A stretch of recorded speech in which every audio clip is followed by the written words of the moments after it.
No cure. Harry looks helplessly at Meghan trashing the royals. Yacht Girl doesn't stop. Hello and a very warm welcome back to Kate Middleton and the Queen News Channel. Ugh. Now, I just read on the front cover of a big magazine that Harry claims he really loves his family and he will always love them, and he wants to reconcile.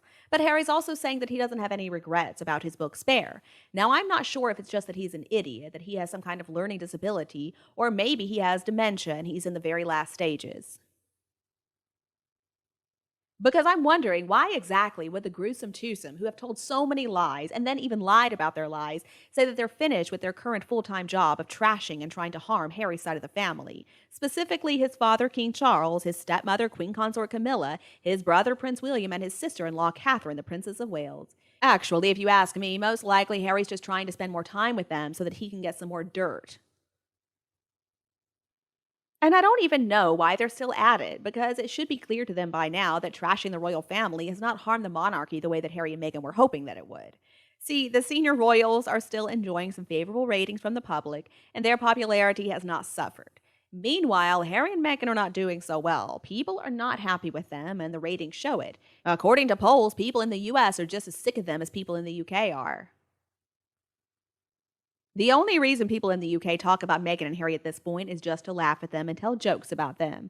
I mean, his book contains so many ridiculous stories, and it backfired big time. Harry just made a global laughingstock out of himself. So much so that Meghan apparently is hiding out in Canada. Except, wait a minute, she wasn't in Canada after all. She was in Beverly Hills the whole time, trying to get something out of an 89-year-old billionaire.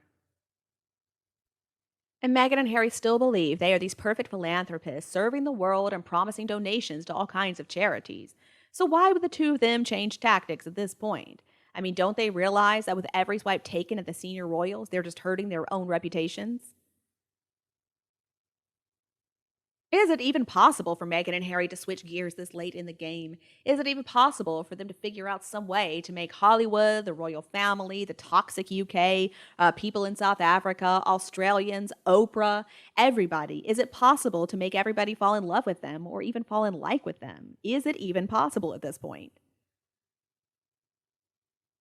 See, as much as Meghan and Harry wish that we just could forget everything, I don't think we're going to. The late Queen's final years were cut short, and they were filled with sorrow thanks to Harry and Meghan. Prince Philip was lying on his deathbed, and he heard Harry and Meghan attacking his family. William and Catherine, they were savaged in Harry's book, and apparently he doesn't regret writing it and publishing it, so what does that tell us? Remember, he claimed that he felt trapped, like he lived in a fishbowl, that he felt like he was living in the Truman Show, and now he's saying that he wants to go back to the royal family? Oh, it's obvious. They just want more money and they want all those benefits back, but they're still not going to put in a hard day's work. The two of them really are shameless. Harry despised his life in the royal family, so he left. And then he complained publicly about the royal family to anyone who would listen. And he showed such disrespect to the late Queen and Prince Philip, too. And now the two of them are going to act like they didn't do anything wrong and they can just waltz back in. The two of them really are evil. Obviously, Harry and Meghan do not want to genuinely change. Not if they think all the vitriol they have spewed since Meghan crept into Harry's life is okay. They can't change unless they publicly apologize to everybody. All of the people they've taunted, tricked, misjudged, targeted, and hurt by all of their lies.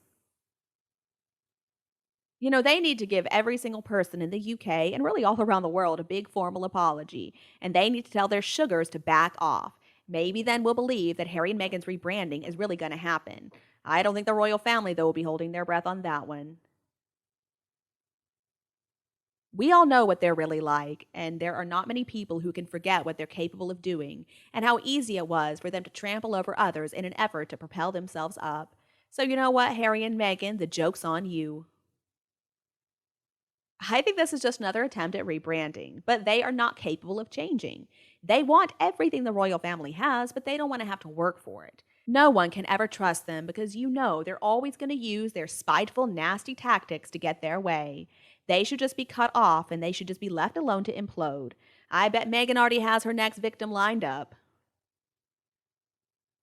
If we never hear another thing from them again for the rest of their days, even if they really apologize to everyone they have offended and wronged before the world while the cameras are rolling, nobody can ever forget what they have been doing for the past 4 years or perhaps even more. They've shown how ugly they are deep inside, and it's disgusting. So they can try to cover up who they really are, but you know what? We've already got their numbers. And come July, we're going to find out even more when Meghan, Knopf, and so many other witnesses come forward in court to spill the truth. And you know what? They'll actually have evidence to back up their claims. See, Meghan and Harry are freaking out now. They are really grasping at straws. Their reputations have plummeted. And you know what? That's not going to change. It's going to remain that way until the day they die. There is no way to undo all of the harm they've already done. All the podcasts, all the books, the interviews, the docuseries. So it's way too late for these phony, humble gestures. In fact, if they were to apologize, everyone would recognize that it's just another manipulative tactic to try to get back in people's good graces. A legitimate apology would go together with sincere remorse, taking responsibility for your actions, and making an effort to fix the damage that you caused. But the two of them are never going to do that. They will never take responsibility for their behavior. They're always going to try to blame somebody or something else. The two of them cannot be genuine or sincere or trusted. There are some things in this world that cannot be fixed, especially when the damage has cut so deep. At this point, my mind will not change about the two of them. I'm always going to see them as a couple of nasty hypocrites. They have shown everybody who they really are. The first real sign was how they treated Meghan Markle's poor father, that same ill father who gave her everything she ever wanted. And she actually said so many good things about him before she met Harry. But we can expect nasty lies after he's passed away to justify Meghan's abandonment. I mean, her ability to lie and think that she can get away with it does not make sense to me. So I don't think the lies from them are ever going to stop. It doesn't seem like they're capable of being honest. I don't know if it's deliberate or if it's just part of the mental illness they both suffer from. But anyway, if they attend the coronation, I'm betting within a week they're going to meet with Gayle King, Hoda Kotb, or some other late night talk show host, and they'll tell about how nobody wanted anything to do with them and they didn't get to sit in their proper seats, etc., etc. And within just a few months, we're going to hear about Harry writing another book, or Meghan's going to come out with her own book, which is going to tell the real story about behind the scenes of the coronation. There truly is no way back for the gruesome twosome. That ship has sailed. All we get from them is constant criticism of the royal family, the monarchy, and really the people of Britain, too. There's just too much water under the bridge right now. We can't forget about it. I mean, how could they apologize for saying so many things, for telling so many lies? Telling lies in the books, the Netflix show, the podcast, the interviews. They cannot apologize and expect everybody to forgive them and just get back to normal as if nothing ever happened. They've shown who they really are, and who they really are liars, manipulators, blackmailers. They're just so vengeful. So, you know what? As they say, it's important to stay away from toxic people. The two of them are certainly toxic. They're liars, and they're never going to be forgiven. They'll never get anywhere close to the popularity they're so desperate for. But I'm just happy that their downfall has begun, and I think it's going to be a long and very painful fall all the way to the bottom. At this point, the two of them deserve total isolation. And you, what do you think about Meghan and Harry? Let us know your opinion below in the comments section, and we can also discuss this couple and the royal family. If you think my video is helpful, don't forget to like and share it with your friends and family members who would enjoy it. And please subscribe to Kate Middleton and the Queen News channel to get more updates from our team. Now, thank you so much for watching. Have a lovely week, and I'll be back to see you in the next videos.